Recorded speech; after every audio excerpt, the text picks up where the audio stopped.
Je m'appelle Gérard. J'ai 70 ans et hier soir, ma propre belle-fille m'a servi un repas avarié délibérément. Quand j'ai commencé à me sentir mal et que j'ai protesté, mon fils unique, Thomas, m'a regardé avec mépris et a affirmé que j'inventais tout pour attirer l'attention. Tandis que j'étais dans la salle de bain, à vomir violemment, j'entendais leurs rires étouffés dans la salle à manger, comme si ma souffrance n'était qu'un divertissement pour eux. Ce matin, je me suis réveillé avec l'estomac encore noué, des douleurs abdominales et une humiliation qui me brûle plus que les nausées. Mais ce qui me fait le plus mal, ce n'est pas l'intoxication alimentaire, c'est la trahison.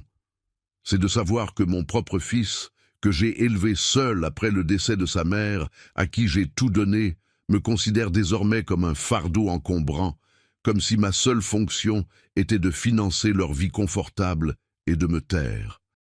Je me suis levé à 6 heures du matin comme chaque jour. Thomas était déjà réveillé, assis à la table de la cuisine avec son costume gris impeccable, consultant son téléphone. Il ne m'a même pas regardé quand je suis entré. Il a simplement dit, sans lever la tête, « Le petit déjeuner, vite, j'ai une réunion importante ». Comme si rien ne s'était passé, comme si la veille au soir, il n'avait pas insinué que j'étais sénile, que j'inventais des histoires, que j'étais un boulet pour lui. J'ai préparé les œufs brouillés comme il les aime, avec une pincée de ciboulette, 2 tranches de pain aux céréales, café noir, sans sucre, tout parfaitement dosé. Parce que si quelque chose n'est pas exactement comme il l'aime, même le moindre détail, il devient glacial. Et quand Thomas devient glacial, c'est moi qui en subis les conséquences. Pendant qu'il prenait son petit déjeuner, j'ai entendu le bruit d'une clé dans la porte d'entrée. C'était Isabelle, sa femme, une jeune femme de 35 ans qui me traite comme si j'étais invisible. Elle est entrée avec son tailleur bleu marine et ses talons hauts, a embrassé Thomas sur la joue et s'est assise à table comme si elle était la maîtresse de maison. « Bonjour Gérard », a-t-elle dit avec cette voix mielleuse qu'elle utilise uniquement en présence de Thomas. « Comment vous sentez-vous ce matin ?» J'ai eu envie de lui dire que j'étais encore malade à cause de la salade aux fruits de mer qu'elle m'avait servie hier, visiblement avariée, avec cette odeur caractéristique que seul moi avais remarquée. Mais au lieu de cela, j'ai souri et dit « Bien, merci. Isabelle veut-elle manger quelque chose ?» Thomas m'a lancé un regard d'avertissement. Ses yeux me disaient clairement « Un mot de travers, et ce sera pire. » Puis il a ajouté avec ce sourire faux qu'il réserve au moment où il joue la comédie familiale « Regarde, papa, j'ai acheté cette nouvelle crème anti-rougeur. Elle sera parfaite pour toi. Elle masquera ces petites rougeurs que tu as depuis ton malaise d'hier soir. Oui, petit malaise. C'est ainsi qu'il appelle une intoxication alimentaire qui m'a fait vomir toute la nuit, comme si c'était un caprice de vieillard, comme si j'avais inventé ma souffrance. » J'ai pris la crème sans rien dire. C'était une marque de luxe, de celle qui coûte plus de 60 €. Il l'a certainement achetée avec mon argent de retraite, puisqu'il gère tous mes comptes bancaires. Il prétend que c'est pour mon bien. Qu'à mon âge, je ne peux plus gérer mes finances seul. La vérité, c'est que je n'ai pas vu un centime de ma propre pension depuis 2 ans. Isabelle l'a regardé, avec ses yeux brillants d'admiration. « Tu es si prévenant, mon amour, toujours à prendre soin de ton père. » Si elle savait que son mari parfait, ce cadre supérieur qui gère des comptes en millions d'euros au bureau, rentre à la maison tous les soirs pour décharger sa frustration sur moi. Après le petit déjeuner, Thomas a ajusté sa cravate bordeaux, a pris sa sacoche et m'a murmuré à l'oreille pendant qu'Isabelle se remaquillait « Souviens-toi de ce que nous avons discuté hier soir. Si un jour tu ouvres la bouche, si tu racontes à qui que ce soit ce qui se passe ici, tu le regretteras, personne ne te croira. Tu n'es qu'un vieux fou qui vit de la générosité de son fils. » Ces mots m'ont glacé le sang. Ils sont sortis ensemble, main dans la main, comme le couple parfait qu'ils prétendent être.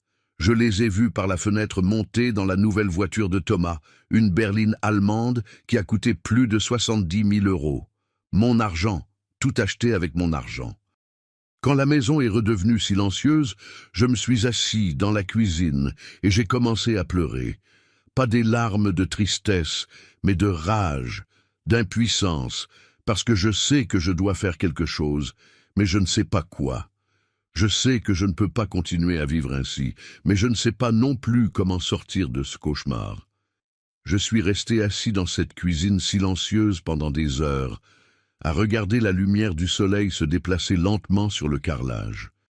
Cette maison était autrefois mon refuge. Je l'ai achetée il y a 30 ans avec l'argent que j'ai économisé en travaillant comme directeur administratif dans un prestigieux cabinet d'avocats parisiens. 40 ans de ma vie dédiés à ce travail. Me lever à 5 heures du matin, toujours ponctuel, organiser la vie des autres. Je n'aurais jamais imaginé finir prisonnier dans ma propre maison. Tout a commencé il y a 3 ans, quand Thomas a divorcé de sa première femme. Il est arrivé à ma porte un soir, avec une valise à la main, et ce regard d'enfant perdu qui a toujours fait fondre mon cœur. « Papa, j'ai besoin de rester ici quelque temps, juste le temps de me remettre sur pied financièrement. » Il m'a dit que le divorce l'avait ruiné, qu'il avait perdu son appartement, qu'il n'avait nulle part où aller. Moi, comme le père naïf que j'ai toujours été, j'ai ouvert ma porte et mon cœur. Bien sûr, mon fils, cette maison est aussi la tienne. Quel naïf! Je ne savais pas que j'invitais le diable à vivre avec moi. Les premiers mois ont été normaux. Thomas se levait tôt, allait travailler, rentrait le soir, nous dînions ensemble. Il m'aidait même avec les courses au supermarché. J'ai cru que nous aurions enfin cette relation père-fils dont j'avais toujours rêvé. Mais peu à peu, les choses ont commencé à changer. D'abord, de petites remarques. « Papa, ce plat est trop salé. »« Papa, pourquoi ne nettoies-tu pas mieux la salle de bain ? »« Papa, tes vêtements sont trop froissés, c'est gênant. » Des commentaires qui me blessaient, mais que je justifiais en pensant qu'il était stressé à cause du divorce. Ensuite, il a commencé à s'immiscer dans mes finances. « Papa, à ton âge, tu ne devrais pas gérer autant d'argent, c'est risqué. Laisse-moi t'aider avec tes comptes. » Et moi, comme l'idiot que je suis, je lui ai donné accès à mon compte bancaire. « C'est juste pour m'aider, pensais-je. C'est mon fils, il ne me ferait jamais de mal. » Comme je me trompais. En 6 mois, Thomas s'était emparé de tout mon argent. Ma pension de 3 800 € par mois allait directement sur son compte. Il me donnait 200 € par semaine pour mes dépenses personnelles, comme si j'étais un enfant recevant de l'argent de poche. Quand je demandais où passait le reste, il répondait « Papa, j'investis tes économies pour qu'elles fructifient. Fais-moi confiance. » Puis Isabelle est arrivée, une femme de 25 ans, sa cadette, avec un sourire parfait et une ambition visible à des kilomètres. Thomas l'a rencontrée au bureau où elle travaillait comme assistante marketing. 6 mois plus tard, ils se mariaient lors d'une cérémonie qui a coûté plus de 35 000 €. Mon argent, bien sûr. Depuis qu'Isabelle est entrée dans nos vies, tout a empiré. Thomas a commencé à me traiter comme si j'étais le domestique de la maison. « Papa, prépare le dîner pour Isabelle et moi. » Quelque chose de raffiné, elle est habituée à la bonne cuisine. « Papa, nettoie la salle d'eau des invités, des personnes importantes vont venir. »« Papa, lave cette chemise à la main, elle est trop délicate pour le lave-linge. » Et j'obéissais toujours. J'obéissais parce que j'avais peur qu'il se mette en colère, peur qu'il mette à exécution sa menace de me chasser de ma propre maison. Car bien que la maison soit légalement à moi, Thomas m'avait convaincu d'ajouter son nom sur l'acte de propriété, pour ta sécurité, papa, au cas où il t'arriverait quelque chose. La maltraitance a commencé il y a 1 an. Au début, c'était des bousculades accidentelles, puis des pincements sur le bras quand je ne faisais pas les choses comme il le voulait. « Tu m'exaspères, papa, tu es trop lent. » Ensuite, ça a dégénéré en coups sur l'épaule, gifle quand la nourriture n'était pas à son goût, coup de poing dans le dos si je ne nettoyais pas assez vite. Mais hier soir, c'était différent. Hier soir, ils ont franchi une ligne que je n'aurais jamais pensé qu'ils franchiraient. J'avais préparé un dîner complet, comme tous les mercredis. Isabelle avait invité des collègues, et Thomas m'avait ordonné de faire quelque chose d'impressionnant. J'ai passé toute la journée à cuisiner. En entrée, une salade de fruits de mer que j'avais achetée au marché le matin même. Pour le plat principal, un magret de canard avec une réduction de vin rouge, accompagné de pommes de terre sarladaises. Et pour dessert, une tarte tatin maison. J'ai dressé la table avec soin, servi le vin, tout était parfait. Les invités sont arrivés, 4 collègues d'Isabelle, tous habillés élégamment. J'ai servi l'entrée et je me suis retiré dans la cuisine, comme Thomas me l'avait demandé. « Reste en arrière-plan, papa, ne nous embarrasse pas. » Depuis la cuisine, j'entendais leur conversation, leur rire. Puis, Isabelle est venue chercher mon assiette. « Voici votre portion, Gérard, » a-t-elle dit, me tendant une assiette de salade de fruits de mer. Immédiatement, j'ai remarqué que quelque chose n'allait pas.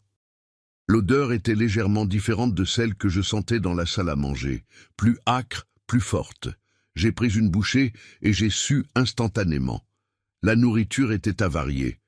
Pas assez pour être évidente au premier coup d'œil, mais suffisamment pour que quelqu'un qui connaît bien les fruits de mer puisse s'en rendre compte. J'ai posé ma fourchette et je me suis rendu dans la salle à manger. « Thomas, » ai-je dit doucement, « je pense qu'il y a un problème avec ma portion de salade. » Thomas m'a regardé avec irritation. « Papa, s'il te plaît, nous sommes en train de dîner.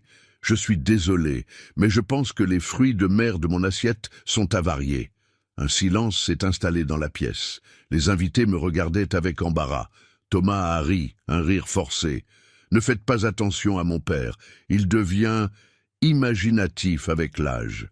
Papa, ta salade vient exactement du même plat que tout le monde. Retourne dans la cuisine, s'il te plaît. » Mais, ai-je commencé avant qu'Isabelle ne m'interrompe. « Gérard, nous avons des invités. Ce n'est pas le moment pour vos épisodes. » J'ai regardé leurs visages, leurs expressions de pitié mêlées de gêne, et j'ai compris. Ils ne me croiraient pas. J'ai hoché la tête et je suis retourné dans la cuisine, humilié. J'ai jeté la salade, mais le mal était déjà fait. 1 heure plus tard, les premiers symptômes sont apparus. Nausées, crampes abdominales, sueur froide. Je me suis précipité aux toilettes et j'ai commencé à vomir violemment. De l'autre côté de la porte, j'entendais Thomas expliquer aux invités. « Mon père traverse une phase difficile. Il invente des choses pour attirer l'attention. Les médecins disent que c'est courant à son âge. » Je suis resté enfermé dans les toilettes pendant que les invités partaient. Puis Thomas est entré, son visage transformé par la colère. « Tu es content?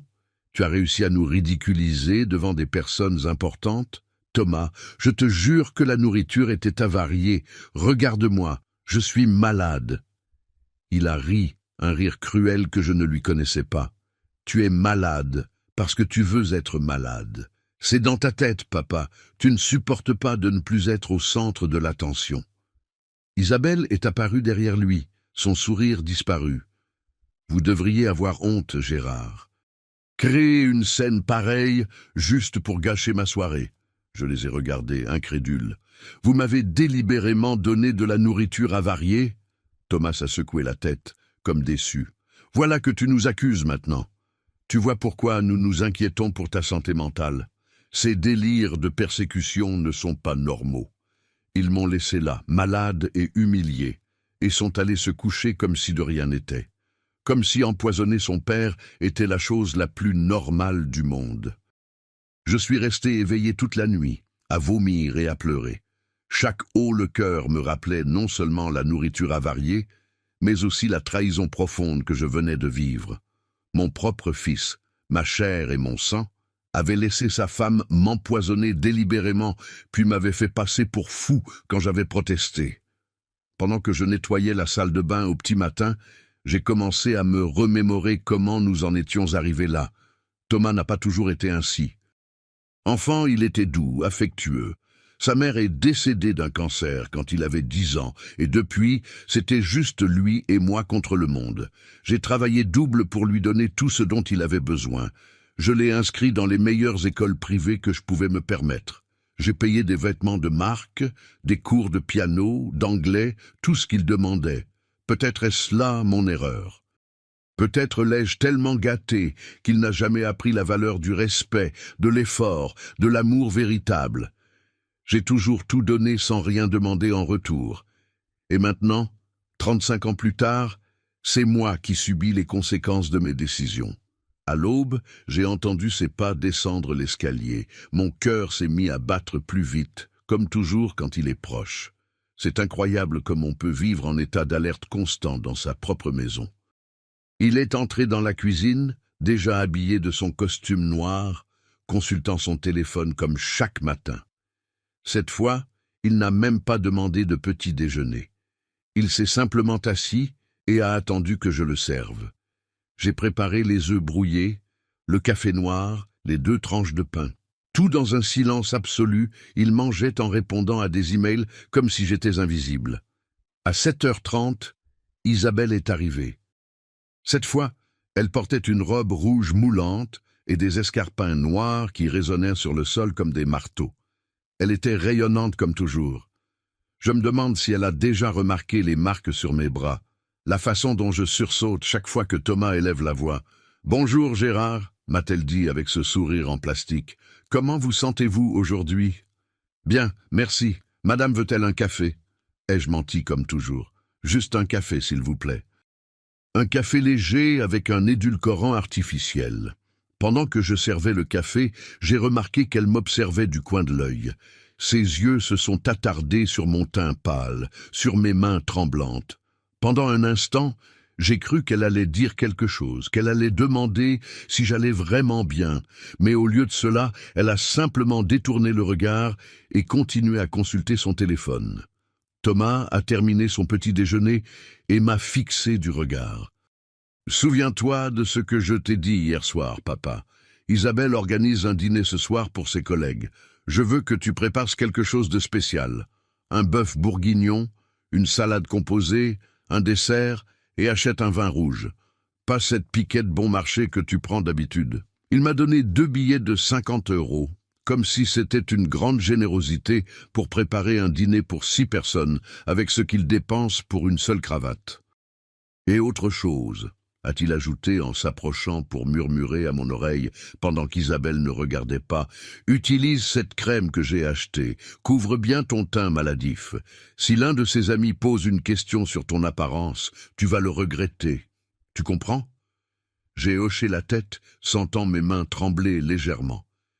Il a souri, m'a donné un baiser sur le front comme le fils parfait qu'il prétend être, et ils sont sortis ensemble. Dès que la porte s'est refermée, je me suis effondré sur une chaise de la cuisine. 100 € pour un dîner élaboré. Le bœuf de qualité coûte déjà 25 € le kilo. Le vin décent, encore 30 €. Comment étais-je censé faire des miracles avec si peu d'argent? Mais ce n'était pas seulement l'argent qui m'angoissait. C'était la pression d'avoir à agir normalement devant les collègues d'Isabelle, de prétendre que je suis le beau-père heureux d'une famille parfaite, alors que la réalité est que je suis un homme maltraité dans ma propre maison. J'ai regardé dans le miroir de la salle de bain et je ne me suis presque pas reconnu. Mon teint était gris, mes yeux cernés d'avoir trop pleuré. Mon corps était amaigri par le stress constant. J'ai ouvert la crème que Thomas m'avait donnée. C'était une base coûteuse, d'une marque de luxe, du genre que les femmes élégantes comme Isabelle utilisent quotidiennement. J'ai commencé à l'appliquer soigneusement, couvrant chaque marque de fatigue, chaque preuve de ce qui se passe réellement dans cette maison. Pendant que je me maquillais, je ne pouvais m'empêcher de penser à toutes les fois où j'avais fait la même chose. Combien de matins m'étais-je levé pour cacher des hématomes, pour inventer des excuses sur des chutes et des accidents? J'ai trébuché contre la table. La porte du placard m'est retombée dessus. J'ai glissé dans l'escalier. Un mensonge après l'autre pour protéger la réputation de mon fils. Je suis sorti faire les courses, ma liste à la main et mon visage parfaitement maquillé. Au supermarché, j'ai tenté de faire rendre ces 100 € au maximum. J'ai acheté du bœuf en promotion, du vin de la marque la moins chère qui soit encore présentable, des légumes presque mûrs. Chaque centime comptait. Pendant que j'attendais à la caisse pour payer, une dame âgée s'est approchée de moi. C'était Madame Dupont, ma voisine d'à côté, une femme d'environ 70 ans, veuve, qui a toujours été gentille avec moi. « Bonjour, Gérard », m'a-t-elle dit avec un sourire chaleureux. « Comment allez-vous, mon cher? Cela fait longtemps que je ne vous ai pas vu dans le jardin. »« Bonjour, Madame Dupont. Je vais bien, merci. J'ai été très occupé avec les tâches domestiques. » Elle m'a observé attentivement, et j'ai remarqué que son regard s'attardait sur mon teint malgré le maquillage. « Vous semblez fatigué, » a-t-elle dit avec une expression inquiète. « Tout va bien chez vous ?» J'ai senti mon cœur s'accélérer. « Oui, tout va bien. Je n'ai pas très bien dormi cette nuit, c'est tout. Vous savez comment c'est à notre âge. » Madame Dupont a froncé les sourcils, mais n'a pas insisté. « Bon, si vous avez besoin de quoi que ce soit, vous savez où j'habite. Je suis toujours chez moi l'après-midi. » Ces mots m'ont touché en plein cœur. Cela faisait si longtemps que personne ne m'avait proposé son aide sincèrement, que personne ne m'avait traité avec une réelle gentillesse. Pendant un instant, j'ai eu envie de tout lui raconter, de demander de l'aide, d'avouer le cauchemar que je vivais. Mais la voix de Thomas a résonné dans ma tête. « Si un jour tu ouvres la bouche, si tu racontes à quelqu'un ce qui se passe ici, tu le regretteras. Personne ne te croira. Tu n'es qu'un vieux fou qui vit de la générosité de son fils. »« Merci, Madame Dupont, » ai-je simplement répondu. « Vous êtes très aimable. » Je suis rentré à la maison et j'ai commencé à cuisiner comme un forcené. Je devais avoir tout prêt pour 19 heures, quand Isabelle et ses collègues arriveraient. J'ai nettoyé la maison de fond en comble, mis la table avec la belle vaisselle, arrangé des fleurs au centre. Tout devait être parfait. Pendant que je cuisinais, je ne pouvais pas m'empêcher de penser à ce que Madame Dupont avait dit. « Si vous avez besoin de quoi que ce soit, vous savez où j'habite. » Se doute-t-elle de quelque chose? A-t-elle entendu les éclats de voix qui proviennent de ma maison la nuit? À 13h30, mon téléphone a sonné. C'était un numéro que je ne reconnaissais pas. « Monsieur Gérard Lefort ?» a demandé une voix masculine. « Oui, c'est moi. Je suis maître Benoît, notaire. Nous devons discuter d'urgence de certaines irrégularités concernant les transactions immobilières récentes impliquant votre propriété. Pouvez-vous venir à mon étude cet après-midi » Mon cœur s'est arrêté. Des irrégularités? Je ne comprends pas. Je préfère ne pas en discuter au téléphone. « Monsieur Lefort, pouvez-vous venir à 15 heures? C'est vraiment important. » J'ai raccroché, les mains tremblantes. Qu'est-ce que Thomas avait fait avec ma maison? Pourquoi un notaire m'appelait-il? Une sensation désagréable s'est installée dans mon estomac, mais je n'ai pas eu le temps d'y réfléchir davantage, car Isabelle et ses collègues arrivaient plus tôt que prévu. La sonnette a retenti exactement à 18 heures. J'ai respiré profondément, vérifié mon maquillage une dernière fois, et je suis allé ouvrir la porte. Isabelle était là, avec 3 collègues, toutes habillées comme si elles allaient à un défilé de mode. Des vêtements griffés, des sacs de marque, des chaussures qui coûtaient plus que ma pension mensuelle. « Bonjour Gérard », a dit Isabelle avec cette voix douce qu'elle réserve aux occasions spéciales. « Je vous présente mes collègues. Voici Christine, elle travaille aux ressources humaines. Voici Sophie du département marketing. Et voici Marie du service juridique. » Mon cœur a failli s'arrêter quand j'ai entendu le nom de Marie. Ce ne pouvait pas être une coïncidence. Je l'ai regardée attentivement, et en effet, c'était elle. Marie Lefort, ma nièce que je n'avais pas vue depuis plus de 2 ans, la fille de mon frère cadet. Marie m'a regardé avec la même surprise, mais nous avons tous deux dissimulé notre réaction. Elle a toujours été plus maligne que moi, plus perspicace. Elle a immédiatement compris que quelque chose d'étrange se passait, surtout quand elle a vu mon visage maquillé et mon attitude nerveuse. « Enchanté, monsieur Lefort », m'a-t-elle dit formellement, comme si elle ne me connaissait pas. « Votre belle-fille nous a beaucoup parlé de vous. » Je les ai invités à entrer dans la salle à manger où j'avais disposé ma meilleure nappe, la porcelaine de Limoges que j'avais héritée de ma mère, les verres en cristal que je réservais aux occasions spéciales. Tout semblait élégant comme Thomas l'avait exigé. J'ai servi le dîner en essayant de garder les mains fermes. Le bœuf bourguignon était réussi malgré le budget limité. La salade composée semblait fraîche. Le pain était chaud. J'avais même réussi à préparer un fondant au chocolat simple pour le dessert. Les femmes mangeaient et parlaient de leur travail, de leur vie, de leurs projets pour le week-end. J'allais et venais de la cuisine, servant plus de vin, débarrassant les assiettes, comme le serviteur parfait que je devais être. Mais Marie ne me quittait pas des yeux. Je connaissais ce regard. C'était le même qu'elle avait quand nous étions plus jeunes et qu'elle savait que je lui cachais quelque chose. Pendant tout le repas, elle m'a observé discrètement, étudiant chacun de mes mouvements. « La nourriture est délicieuse », a commenté Christine. « Vous avez cuisiné tout cela, monsieur Lefort ?»« Oui, j'aime cuisiner », ai-je répondu avec un sourire forcé. « C'est un plaisir quand c'est pour des personnes aussi charmantes que vous. » « Quelle chance à Thomas d'avoir un beau-père si dévoué », a ajouté Sophie. « De nos jours, c'est rare de trouver des hommes qui se consacrent autant au foyer. » Isabelle a souri fièrement. « C'est vrai, Gérard s'occupe toujours de tout. C'est comme avoir un employé de maison, mais en mieux parce qu'il le fait avec amour. » Ces mots m'ont blessé comme des coups de couteau, mais j'ai gardé le sourire. Un employé de maison. C'est ce qu'elle pensait de moi. Pas un beau-père, pas une personne avec des droits et de la dignité, mais un employé gratuit. Marie s'est raclé la gorge. « Et que faisiez-vous avant, monsieur Lefort? Vous vous êtes toujours consacré au foyer ?»« Non, » ai-je répondu en sentant un peu de fierté pour la première fois depuis longtemps. « J'ai travaillé 40 ans comme directeur administratif au cabinet d'avocats Moreau & Associés. J'ai pris ma retraite il y a 3 ans. » Les yeux de Marie se sont illuminés. Moreau & Associés était l'un des cabinets les plus prestigieux de Paris, où elle avait effectué un stage pendant ses études de droit. « Intéressant !» s'est-elle exclamée. « Je connais ce cabinet. Ils ont une très bonne réputation. Vous avez dû rencontrer beaucoup de personnes importantes au cours de toutes ces années. »« Oui », ai-je dit avec un sourire plus sincère. « J'ai côtoyé des juges, des procureurs, des avocats renommés. J'ai même contribué à certaines grandes affaires.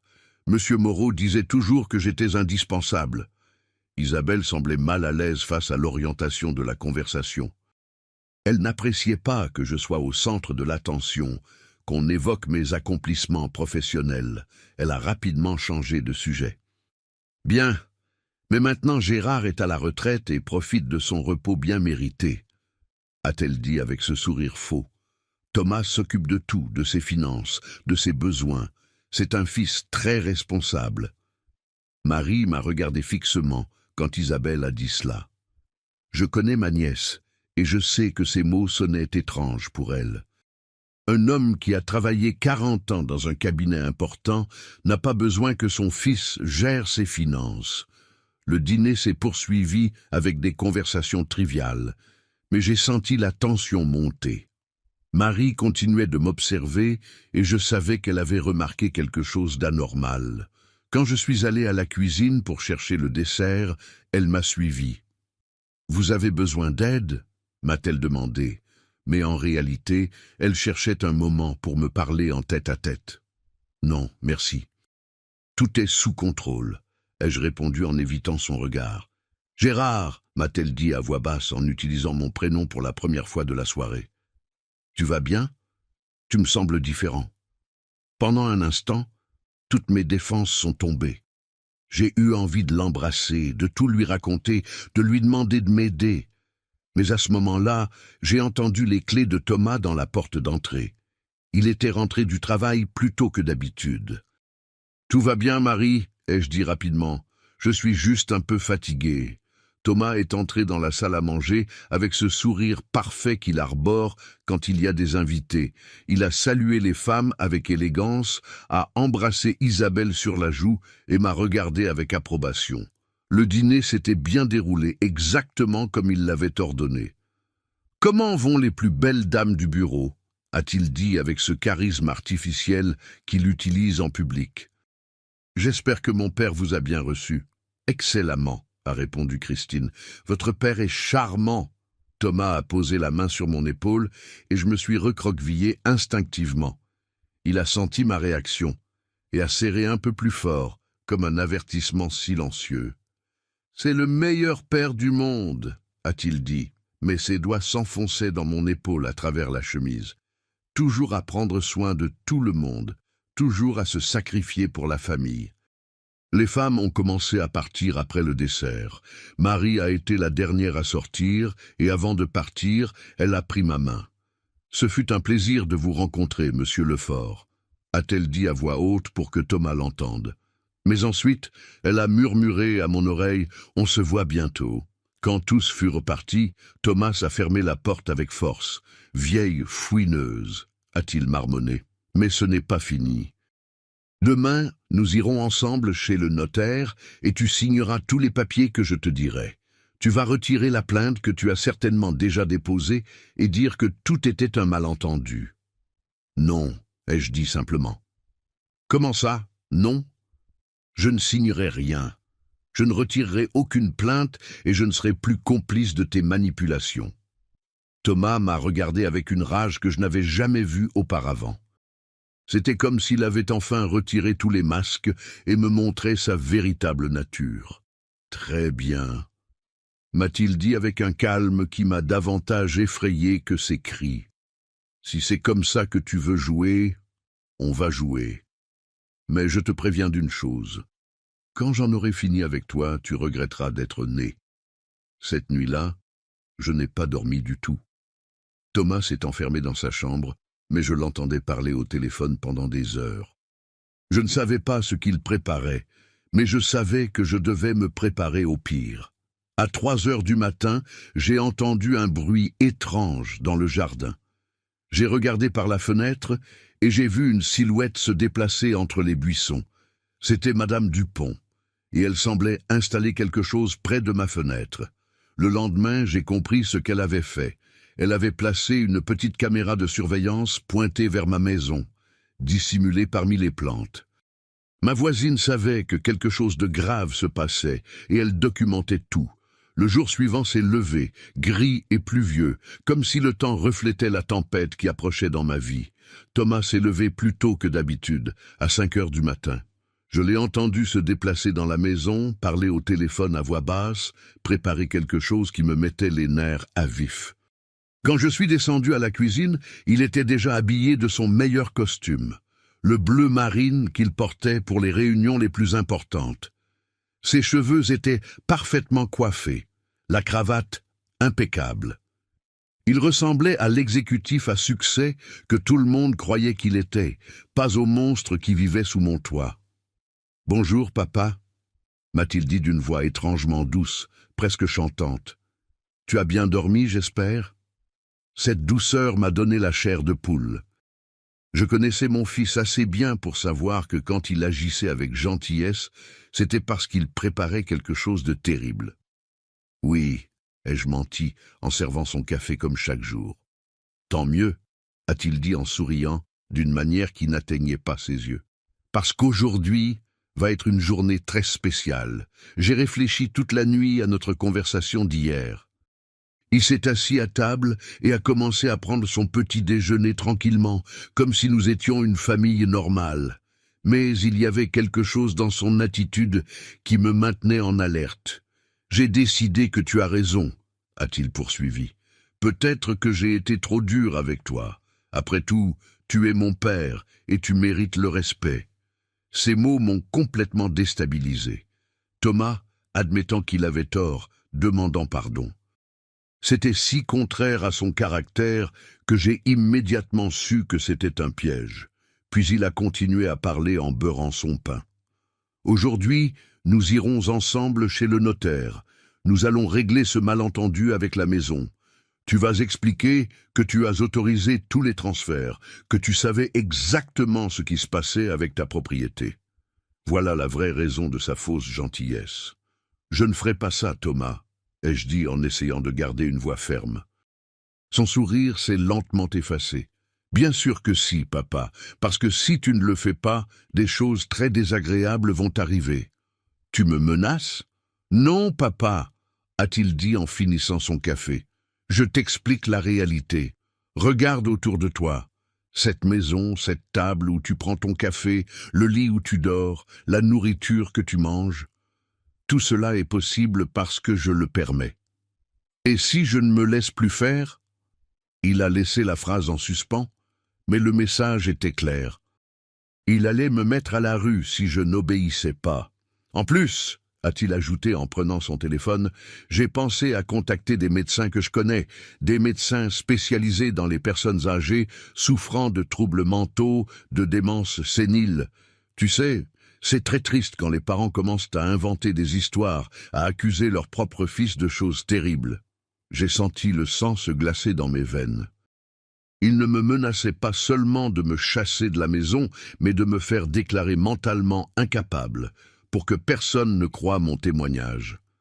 Il y a plusieurs témoins qui peuvent confirmer ton état mental détérioré. A-t-il continué d'une voix froide et calculatrice. Isabelle, par exemple. Hier encore, je lui ai dit à quel point tu étais confus ces derniers temps. Les amis qui sont venus dîner ont aussi remarqué quelque chose d'étrange chez toi. C'était un mensonge, mais il était si convaincant que pendant un moment, j'ai douté de ma propre santé mentale. C'était ainsi que fonctionnait sa manipulation. Il me faisait douter de tout, même de ma propre perception de la réalité. « Donc nous irons chez le notaire à 10 heures, a-t-il dit en se levant de table. Tu vas mettre tes plus beaux vêtements, te présenter correctement et sourire pendant que tu signeras tous les papiers qu'on te mettra devant toi. Compris ? Je n'ai pas répondu. J'ai simplement commencé à débarrasser les assiettes du petit déjeuner en essayant de gagner du temps pour réfléchir. « Je te parle » a-t-il crié, et toute trace de sa fausse gentillesse a disparu. « Compris ?»« Compris » ai-je murmuré, me détestant d'être si lâche. Thomas est parti au bureau, mais avant de sortir, il m'a averti. « Ne pense même pas à quitter cette maison. Ne pense même pas à téléphoner à qui que ce soit. Je reviens à 9h30 te chercher. » Dès que la porte s'est refermée, je me suis effondré sur une chaise de la cuisine et j'ai commencé à pleurer. Pas des larmes de tristesse, mais de pure rage. Rage contre lui, mais principalement rage contre moi-même pour avoir permis que les choses en arrivent là. Je suis resté ainsi pendant quelques minutes jusqu'à ce que j'entende un léger coup à la porte arrière de la cuisine. C'était Madame Dupont, avec une expression d'urgence sur le visage. « Gérard ! Ouvrez vite !» a-t-elle murmuré à travers la vitre. « C'est important !» J'ai ouvert la porte et elle est entrée rapidement, regardant de tous côtés pour s'assurer que nous étions seuls. « J'ai tout entendu » m'a-t-elle dit sans détour. « J'ai la caméra installée près de votre fenêtre de cuisine. J'ai enregistré toute la conversation que vous avez eue avec votre fils. » Mon cœur s'est mis à battre plus vite. Tout, les menaces, le chantage, la façon dont il vous a parlé. Oui, j'ai des preuves qu'il vous force à mentir sur la propriété détournée. Pour la première fois depuis des jours, j'ai senti une étincelle d'espoir. Que pouvons-nous faire avec cela ? Madame Dupont a souri. J'ai une amie qui travaille au parquet. Elle s'appelle Françoise et elle est spécialisée dans les affaires de violence familiale et de fraude financière. Mais j'ai besoin que vous veniez avec moi tout de suite. Je ne peux pas, ai-je dit, sentant la peur revenir m'envahir. Thomas m'a interdit de quitter la maison. S'il découvre... Gérard, Madame Dupont m'a dit en prenant mes mains, écoutez-moi bien. Si vous allez chez ce notaire aujourd'hui et que vous signez ces papiers, votre fils sera libéré de toutes les accusations. Il continuera à voler votre propriété et à vous maltraiter, mais en plus, vous deviendrez complice volontaire de ces vols. Elle avait raison. Si je signais ces papiers, je ne perdrais pas seulement ma dignité, mais je deviendrais aussi un criminel aux yeux de la loi. Mais si je n'y vais pas, ai-je dit d'une voix tremblante, il va exécuter ses menaces. Il va me chasser de la maison. Il va dire que je suis fou. Il ne pourra rien faire de tout cela, m'a interrompu Madame Dupont, parce que nous allons présenter les preuves avant qu'il puisse agir. Françoise m'a dit qu'avec les enregistrements que j'ai, ils peuvent l'arrêter immédiatement. J'ai regardé l'horloge. Il était 8h30. Thomas reviendrait dans 1 heure. Vous êtes sûr que votre ami peut m'aider ? Absolument sûr. Mais nous devons y aller maintenant, Gérard. C'est notre seule chance. J'ai pris une décision qui allait changer ma vie à jamais. Je suis allé dans ma chambre. J'ai pris mon sac avec mes documents les plus importants et je suis sorti de cette maison en silence avec Madame Dupont. Pendant que nous marchions vers sa voiture, J'ai ressenti quelque chose que je n'avais pas éprouvé depuis 3 ans, du courage. Pour la première fois, je prenais le contrôle de ma propre vie. Le bureau du parquet était un bâtiment administratif typique, avec de longs couloirs et de petits bureaux.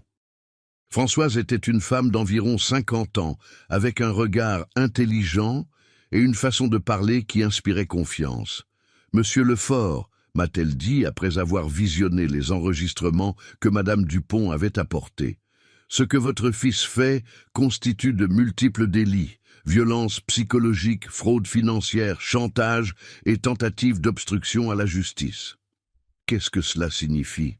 ai-je demandé. « Cela signifie que nous pouvons l'arrêter aujourd'hui même, » a répondu Françoise. « Mais j'ai besoin que vous déposiez une plainte formelle pour tous ces délits. Êtes-vous prêt à le faire ?»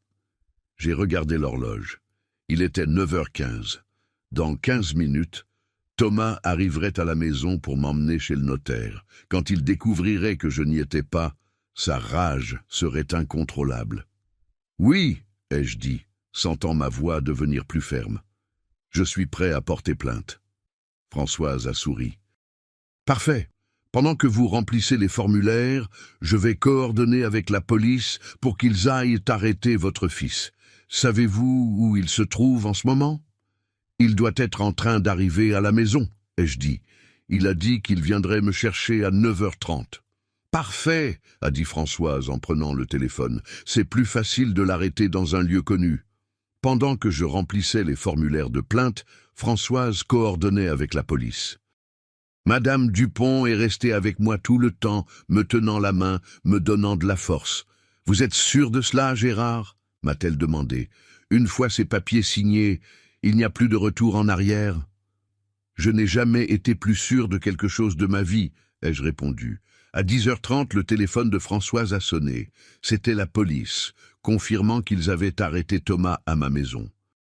Ils l'ont trouvé en train de crier comme un forcené, cassant des objets, me cherchant partout dans la maison. « Il est en garde à vue, » m'a dit Françoise. « Les accusations sont graves. Il est très probable qu'il ne puisse pas sortir sous caution. » J'ai senti comme si on avait retiré un poids de 100 kilos de mes épaules. Pour la première fois depuis 3 ans, je savais que cette nuit, je dormirais sans peur. Quand nous sommes retournés à la maison l'après-midi, l'endroit ressemblait à un champ de bataille. Thomas avait détruit pratiquement tout ce qu'il avait trouvé sur son passage avant que la police ne l'arrête. Les coussins du canapé étaient déchirés. Il y avait des assiettes cassées partout sur le sol de la cuisine et les photos de famille accrochées au mur étaient en morceaux. « Mon Dieu !» a murmuré Madame Dupont en contemplant la destruction. Comment a-t-il pu faire tout cela en si peu de temps ? Je connaissais la réponse. Je connaissais la fureur aveugle de Thomas quand les choses ne se déroulaient pas comme il le voulait. J'avais vu cette rage auparavant, mais jamais dirigée contre des objets inanimés. Généralement, j'étais la cible de sa colère. Françoise, qui était venue avec nous pour documenter les dégâts, prenait des photos de tout. Cela servira comme preuve supplémentaire de son comportement violent, m'a-t-elle expliqué. Destruction de propriété pendant un épisode de rage. Le juge verra exactement quel type de personne est votre fils. Pendant que nous nettoyions les éclats de verre et ramassions les morceaux de ma vie antérieure, mon téléphone a commencé à sonner avec insistance. C'était un numéro inconnu. « Ne répondez pas », m'a averti Françoise. « C'est probablement lui qui appelle depuis le commissariat. Laissez basculer sur la messagerie. » En effet, quand j'ai vérifié les messages, c'était la voix de Thomas, mais elle sonnait complètement différente. Ce n'était plus le monstre menaçant du matin, c'était le garçon effrayé qu'il prétendait être quand il voulait me manipuler. « Papa », disait sa voix brisée dans l'enregistrement.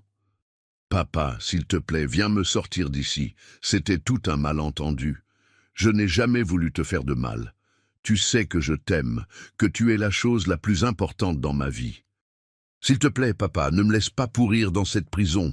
Je suis ton fils, ton unique fils. » Il avait laissé 5 messages similaires, chacun plus désespéré que le précédent.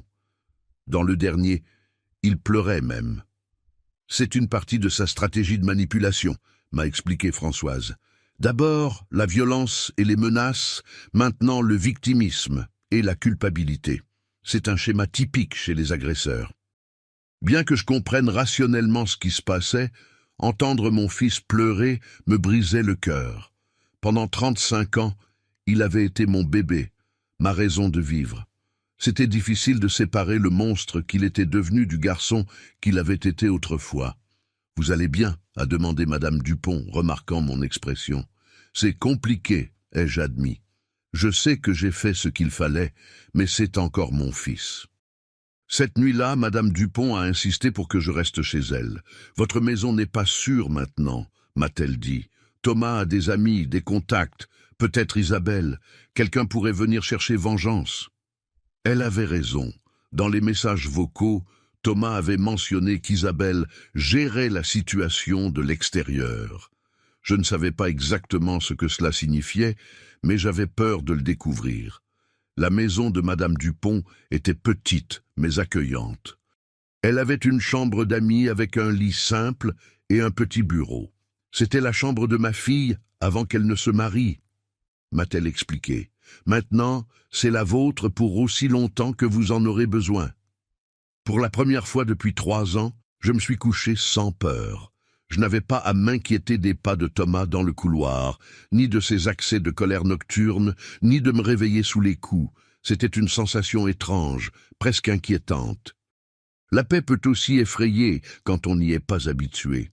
Le lendemain, Françoise m'a appelé tôt avec des nouvelles. L'audience de mise en examen de Thomas est aujourd'hui à 14 heures, m'a-t-elle informé. Le juge va décider s'il peut sortir de détention en attendant le procès. Quelles sont les chances qu'il soit libéré ? Ai-je demandé, sentant la peur revenir. Avec les preuves que nous avons, très faibles. Mais j'ai besoin que vous veniez témoigner à l'audience. Votre témoignage sera crucial pour que le juge comprenne le danger qu'il représente. L'audience a eu lieu dans une petite salle du tribunal. Thomas était assis à la table des accusés, vêtu de l'uniforme gris des détenus. Quand il m'a vu entrer, son expression a complètement changé. Ce n'était plus le garçon repentant des messages vocaux, c'était de la pure rage contenue.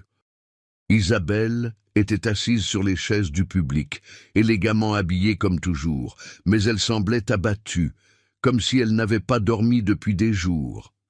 Quand nos regards se sont croisés, j'ai vu quelque chose dans ses yeux qui m'a surpris. De la honte. Le juge était un homme d'âge moyen avec un regard sérieux mais juste. Il a examiné tous les documents avant de commencer. « Monsieur Lefort, m'a-t-il dit quand ce fut mon tour de témoigner, racontez-moi avec vos propres mots ce que vous avez vécu dans votre maison ces dernières années. » J'ai respiré profondément et j'ai commencé à parler.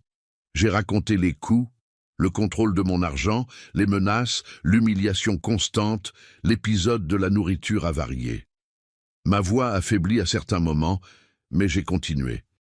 Quand j'ai mentionné la tentative de transfert de propriété, j'ai vu Thomas se recroqueviller sur sa chaise. Son avocat, un jeune homme en costume coûteux, tentait constamment d'objecter, mais le juge le faisait taire. « Et qu'est-ce que votre fils vous a dit hier matin à propos de votre témoignage ?» a demandé le juge. « Il m'a menacé de me faire déclarer mentalement incapable si je ne mentais pas pour lui.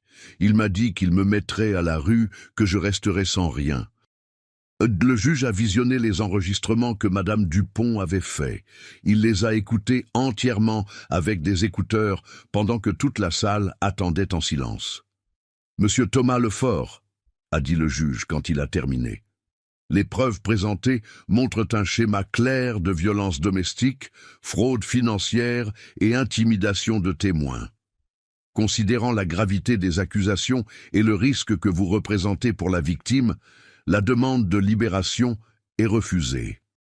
Vous resterez en détention jusqu'à la date du procès. Thomas a explosé. « C'est une injustice !» a-t-il crié en se levant. « Ce vieux fou invente tout. Je suis un citoyen respectable. J'ai des droits. » Les gardes ont dû le retenir pendant qu'il continuait à crier « Tu vas le regretter, papa.